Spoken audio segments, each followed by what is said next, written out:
आणि बुलेटिनच्या सुरुवातीलाच अतिशय महत्त्वाची बातमी आहे। एकीकडे पाकिस्तानकडून वारंवार हल्ले केले जात आहेत आणि दुसरीकडे त्यामुळेच अनेक ठिकाणचे महत्त्वाचे निर्णय घेतले जाऊ लागलेत। आयपीएलच्या उर्वरित सामन्यांबाबत बीसीसीआयची महत्त्वाची बैठक सुरू झाली आहे। आयपीएलचे उर्वरित सामने स्थगित होण्याची शक्यता आहे। आताची सगळ्यात महत्त्वाची बातमी आयपीएल संदर्भात अधिक माहिती घेऊयात प्रथमेश दीक्षित यांच्याकडून। प्रथमेश, काय अधिक माहिती?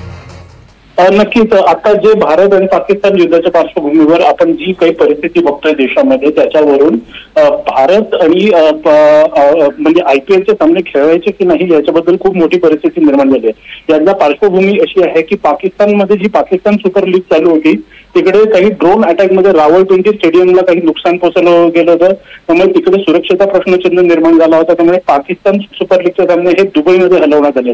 त्यामुळे ऑपरेशन सिंदूरला पाकिस्तानकडनं जो प्रत्युत्तर येत आहे त्या प्रत्युत्तरामध्ये उत्तरेकडचे अनेक क्रिकेट स्टेडियम ही त्यांच्या टार्गेटवर असू शकतात। त्यामुळे आताची आणखी एक महत्त्वाची अपडेट आपण घेणार आहोत। प्रथमेश, सगळे सामने स्थगित झालेले आहेत आयपीएलचे असं कळतंय। उर्वरित सगळे सामने हे स्थगित करण्यात आलेले आहेत असं कळतंय, काय अधिक माहिती?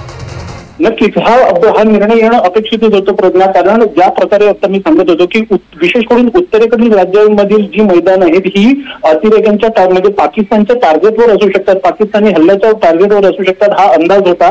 त्यामुळे आणि आयपीएल मध्ये अनेक परदेशी खेळाडूही सहभागी झालेले असतात। न जाणो की एखाद्या हल्ल्यामध्ये काही खेळाडूंना इजा झाली, परदेशी खेळाडूंना काही इजा झाली तर भारताला आंतरराष्ट्रीय पातळीवर याचे वेगळ्या पद्धतीने परिणाम भोगावे लागू शकतात किंवा त्याची उत्तरं द्यावी लागू शकतात।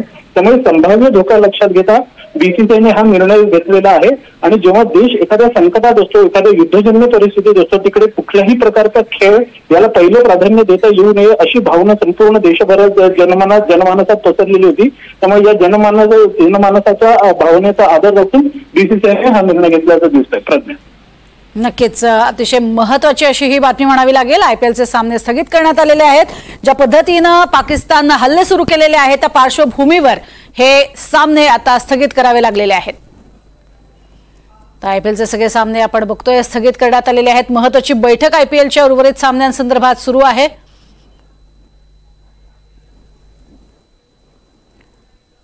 आताची आणखी एक अपडेट आपण घेणार आहोत। प्रथमेश, आमचे प्रतिनिधी सध्या आपल्या सोबत आहेत। प्रथमेश, जे सगळे विदेशी खेळाडू आहेत त्यांच्या संदर्भात त्यांना इव्हॅक्युएट केलं जाईल असं कळतंय, याबद्दल काय अधिक माहिती? नक्कीच आता याच्यासाठी बीसीसीआयला एक विशेष प्लान आखण्याची म्हणजे एक विशेष रणनीती आखावी लागणार आहे। प्रज्ञा, आपल्या सगळ्यांना माहिती आहे की भारतामधली बहुतांश एक मेजॉरिटी एअरपोर्ट सध्या बंद झालेली आहे पाकिस्तान युद्धाच्या पार्श्वभूमीवर।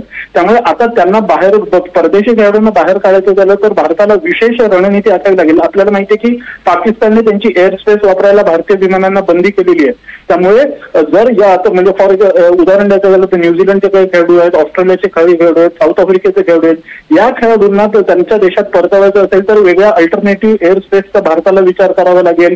दुबई मार्गे किंवा दुसऱ्या मार्गे ही विमानांची सेवा करावी त्यांना बाहेर करावं लागेल। त्याच्यासाठी नक्कीच बीसीसीआयची आता पुढची रणनीती काय असेल हे पाहणं महत्त्वाचं ठरेल। नक्कीच तुर्तास धन्यवाद या संपूर्ण सविस्तर माहितीसाठी प्रथमेश।